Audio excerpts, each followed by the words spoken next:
सही मायने में बोला जाए तो आज हुआ है डब्ल्यूडब्ल्यू के एक एरा का एंड और अब माइकल कोल नहीं बोल पाएंगे longest running weekly episodic television show in the history. Okay, hello chatters, my name is Rohit and you are watching wrestle chatter.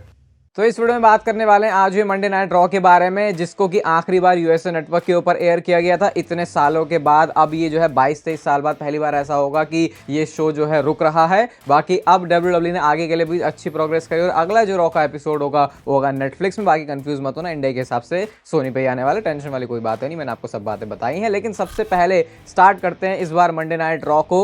Jey Uso जिनको करना था हमको कमेंट्री से पता चलता है, लेकिन सीन कुछ ऐसा होता है कि न्यू डे का इस बार म्यूजिक हिट हो गया। तो मैं कह रहा था अब तक न्यू डे की बड़े अब्रप्ट तरीके से एंट्रेंस हुई है, आज उन्होंने सोचा भाई आज तो पूरे गाने गाजे बाजे के साथ आएंगे। वो आते तो न्यू डे सक्स के चैंट लग रहे थे, कोई उनको बोलने का मौका नहीं दे रहा। वो खुद कहते हैं कि हमारे पास बहुत लिमिटेड टाइम है, ये सब बकलोलियां मत करो, तुम हमें बोलने दो, लेकिन कोई उन्हें बोलने नहीं दे रहा। उसके बाद जे ऊसो का थीम सॉन्ग हिट हो जाता है और भाई क्या कॉन्ट्रास्ट रहा भाई दोनों रिएक्शंस के बीच में। एक तरफ जे ऊसो को इतना खतरनाक रिएक्शन और दूसरी तरफ भी खतरनाक रिएक्शन, लेकिन एक को नेगेटिव तरीके से और एक को पॉजिटिव तरीके से। अब रिंग में खड़े हुए हैं न्यू डे और जे ऊसो, तो वो फिर बोलना चाह रहे हैं कुछ, तो उनको फिर नहीं बोलने दिया जा रहा। तो जे ऊसो कहते हैं कि अच्छा तुम इसको मतलब फिर वो जे ऊसो कहते हैं कि चल भाई ने बात करने दो। मुझे लगा सही में कि जैसे कि अब बात करने का मौका मिलेगा, लेकिन फिर भी एक्जेवियर वुड्स को कुछ बोलने का मौका मिला नहीं। और सही बताना किसने नोटिस किया, ऐसा नहीं लग रहा कि इतनी भी नहीं बू हो रही एक्जेवियर वुड्स और कोफी किंगस्टन को जितनी डोमिनिक को होती है, लेकिन फिर भी वो एक्ट ऐसे कर रहे हैं कि जैसे कि उनको सही में नहीं बोलने दिया जा रहा। क्योंकि मैं सुन तो पा रहा था, देखो डोमिनिक में तो नहीं सुन पाता, वो तो सबको पता है, लेकिन यहाँ पे सुन पा रहा था मैं। लेकिन फिर भी ऐसा लग रहा था कि वो क्राउड को ही ऐसा फीड कर रहे हैं कि वो ऐसा ही रिएक्ट करें कि ताकि हम अपना कोई जो भी उनकी जिस भी तरीके से वो आज फॉर्मेट लेके आए थे वो करें। तो मुझे थोड़ा सा ऐसा लगा। इसके बाद यहाँ पे कहानी आगे बढ़ती है, तो वो बोलने की कोशिश कर रहे हैं, लेकिन क्राउड उन्हें बोलने तो दे रहा है, लेकिन वो फिर खुद ही रुक जा रहे हैं। मुझे तो ये लगा देख के, क्योंकि इतनी भी बू नहीं हो रही थी। वो ठीक है, एक बार उनको बू मिल गई, वो सही था।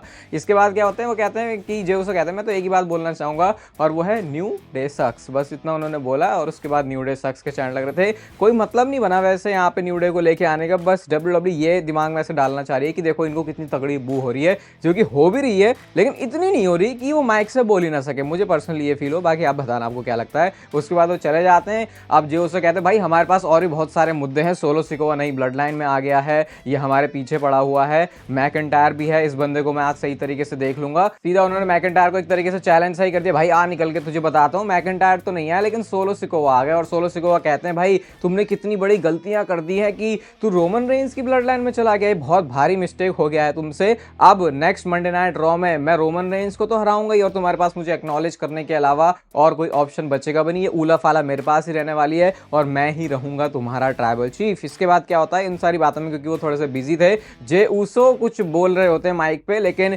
इससे पहले कि वो कुछ ज्यादा कहानी बोलते भाई ड्रू मैकइंटायर ने आके उनके ऊपर अटैक कर दिया। और क्या नोटिस किया, मैकइंटायर की आज फिजिक थोड़ी बॉडी शॉडी और तगड़ी सी लग रही है, ऐसा लग रहा है और ज्यादा उन्होंने इतना टाइम स्कॉटलैंड में अच्छे से जो है जिम बजाई है। इसके बाद वो क्लेमोर के लिए प्रिपेयर कर रहे होते हैं, लेकिन जे ऊसो ने सुपर किक मार दी। थोड़ा सा जे ऊसो का काउंटर रहा, लेकिन फिर ग्लासगो किस आ जाती है और उसके बाद ड्रू मैकइंटायर जब क्लेमोर के लिए जा रहे थे ऑफिशियल्स आ गए, ड्रू मैकइंटायर कहते चल ठीक है भाई मैं जा रहा हूँ। जाते जाते वो वापस आते और भैया इस तरीके की दौड़ अगर दूसरे किसी स्पोर्ट में ट्राई करेंगे मैकइंटायर तो क्या पता स्प्रिंट रेस भी जीत सकते। इतनी तेज से वो भाग के आए, रिंग में सीधा एंटर किया, क्लेमोर मार दी और उनका जो टास्क था आज का वो सक्सेसफुल हो चुका है। बाकी बैक से हमको एक सेगमेंट में पता चलता है कि अगला रॉ का एपिसोड यानी कि मंडे नाइट रॉ और नेटफ्लिक्स, वहां पे ड्रू मैकइंटायर और जे ऊसो का मैच होने वाला है। तो डब्ल्यूडब्ल्यू क्लियरली लग रहा है भाई पूरा ऐसा पूरे इस वाले शो में पूरा उसे पैक करना चाहते हैं कि लोगों के लिए कोई भी कंप्लेंट करने के लिए यहाँ पे ऑप्शन ना बचे। इसके बाद शो पर अगला मैच था वो वाला जो कि ईयर्स इन द मेकिंग तो नहीं बोलेंगे, मंथ्स इन द मेकिंग बोलेंगे, जो कि शायद पहले भी हुआ लेकिन एग्जीक्यूट कभी नहीं हुआ। फिर पता नहीं दोबारा स्टोरी को क्यों लेके आ रहे हैं। चैट गेबल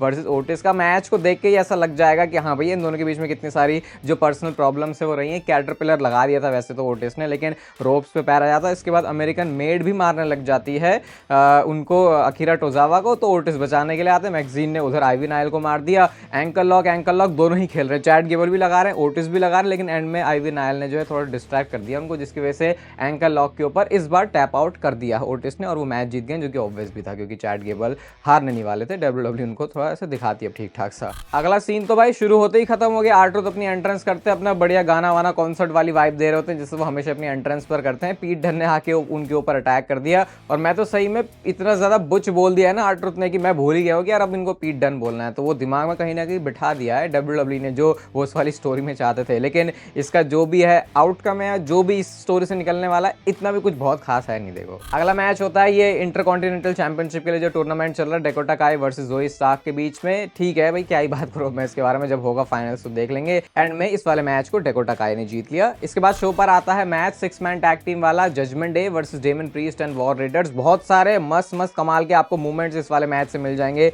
रिंग साइड पर लड़ रहे हैं, भारी भरकम जो रेसलिंग स्टाइल है वॉर रेडर्स का, वो हमेशा ही लोगों को जो एटलीस्ट जो वहां बैठे होते हैं भाई उनको बहुत ज्यादा एंगेज करके रखता है पूरे मैच में।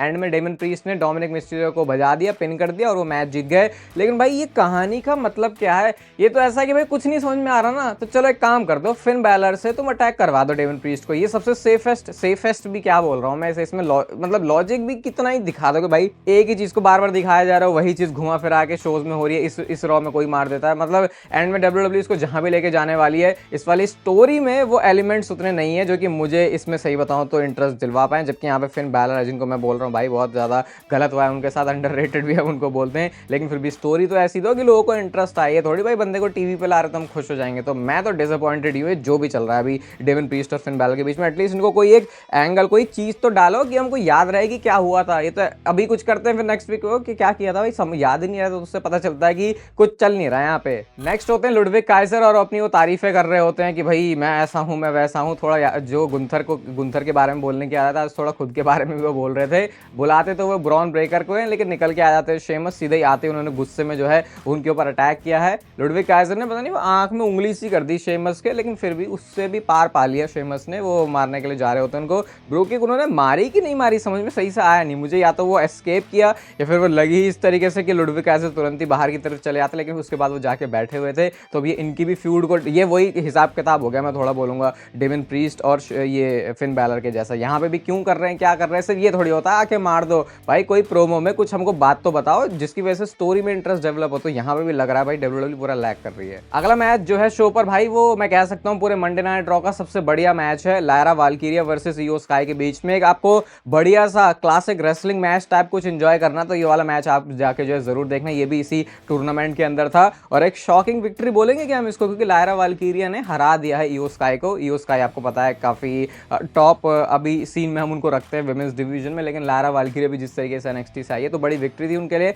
अपसेट करके बोला गया, अपसेट तो मैं नहीं बोलूंगा, लेकिन हाँ थोड़ा सा WWE के लिए मुश्किल तो था इसमें से विनर पिक करना, लेकिन फिलहाल लायरा वाल्किरिया मैच जीती है। नेक्स्ट आता है शो का मेन इवेंट और इसको WWE बहुत हाइप कर रही थी, Seth Rollins and CM Punk का face to face before their match, जो कि होने वाला है मंडे नाइट रॉ और नेटफ्लिक्स के ऊपर। सबसे पहले सेथ रॉलिंस आते हैं, कहते हैं लास्ट एपिसोड होने वाला है मंडे नाइट रॉ का, चलो एक बैंगर के साथ इसको जो है हम यहाँ से जाते हैं, मतलब कि आखिरी वाला शो भी बहुत तगड़ा डिलीवर करते हैं। कहते हैं ये जो मैच होने वाला है, जो फाइट होने वाली है सेथ रॉलिंस मेरी और CM पंक की, ये 10 years इन द मेकिंग है। Self proclaimed best in the world उन्होंने बोला CM पंक को, और खुद को कहते हैं real best in the world. कहते हैं वर्सेस इन दोनों का मैच होने वाला है। कहते हैं मैं तो यार तुम्हें देखो हर शो में मिलूंगा, लेकिन क्या ये बात तुम CM पंक के लिए कह सकते हो? अगेन वो उनके 10 साल वाली चीज के ऊपर आता है कि क्या पता 10 साल के लिए बंदा फिर से चला जाए, क्योंकि वो उन्होंने लाइन बोली थी कि took his balls and went home, ऐसा करके CM पंक के बारे में बोल रहे होते हैं। इतने में CM पंक का म्यूजिक हिट हुआ और कहते हैं भाई क्या बोल रहा है यार, तो ये वही बूट लिगर वाली लाइन ही ये अभी भी इंटरेस्ट दिला दी है क्या जब तू इसे बोल रहा है?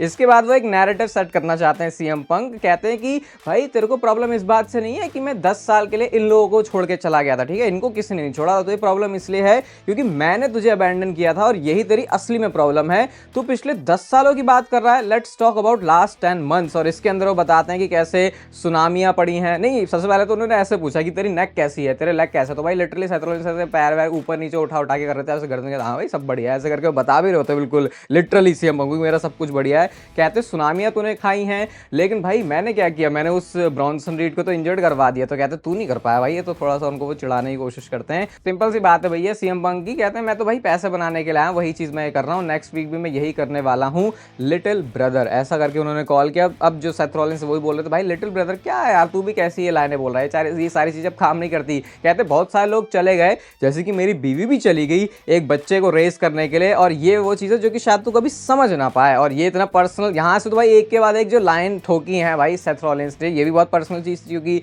CM पंक और AJ ली का कोई बच्चा तो है नहीं, उनका जो बच्चा है वो है लैरी है। इसके बाद वो बोलते बोलते हैं कि मैं यहाँ पे लड़ा हूं, मैंने स्टे किया है, लेकिन कुछ लोग हैं जो कि डरपोकों की तरह भाग जाते हैं और अब तू वापस आ गया है, you are no big bro anymore, I am the big bro. वो खुद अब अपने आप को जो है सीएम पंक से बड़ा बनाते हैं और कहते हैं कि 10 साल के लिए देखिए तो फिर जाएगा, लेकिन इसका ये जो डिसीजन होने वाला है ना वो मेरे ऊपर होगा। मतलब इनडायरेक्ट या डायरेक्ट वे में बोल रहे होते हैं सेथ रॉलिंस कि मैं इस तरीके से मारूंगा ना तुझे कि 10 साल के लिए तो फिर से चला जाएगा। सीएम पंक भी एक लाइन बोलते हैं यहाँ पे जो कि मुझे कुछ खास समझ में नहीं आई। वो कॉर्पोरेट एक बंदा बोल रहे होते हैं सेथ रॉलिंस को, इससे पहले इतना कुछ तो हमने देखा नहीं। तो भाई क्या ये कुछ अंदर की बैक स्टेज की बात है जो कि शायद अब तक हम तक पहुंची नहीं है। कहते तेरे कॉर्पोरेट थ्रोट में घुसा मारूंगा मैं। तो कुल मिला के अपने मैच को ही हाइप कर रहे होते हैं। और अब सेथ रॉलिंस बोलते हैं भाई तू एक टाइम पे रहा होगा पायनियर, लेकिन अब तू एक कैंसर बन चुका है। तू कैंसर बन चुका है लॉकर रूम के लिए, मेरे ब्रेन के लिए, इस बिजनेस के लिए। और कैंसर को हटाने का सिर्फ एक ही तरीका होता है, वो है उसे काट के फेंक देना। और जाते जाते Monday night Raw on USA network पर जो लास्ट लाइन बोली गई वो था I will burn you to the ground. Seth Rollins की तरफ से बहुत ज्यादा अग्रेशन में उन्होंने प्रोमो डिलीवर किया है और ये फाइनल डब्ल्यूडब्ल्यू ने सब सेटअप कर दिया है और बिल्ड बना दी है मंडे नाइट रॉ और नेटफ्लिक्स के शो के लिए। 3.75 स्टार से ज्यादा मैं रेटिंग इसको दूंगा नहीं भाई, क्योंकि मुझे लगा कि मतलब कुछ एलिमेंट्स मिसिंग थे, ये तो मैं बोलूंगा। थोड़ा एवरेज सही इन्होंने इसको दिखाया, बट फिर भी ऐसा भी नहीं है कि शो बहुत ज्यादा बेकार सा था। बाकी आपको वीडियो अच्छी लगी तो इसे लाइक कर दो, चैनल को सब्सक्राइब कर दो ऐसी और मस्त वीडियोस के लिए, और तब तक फिर लेते रहो जिंदगी के मजे।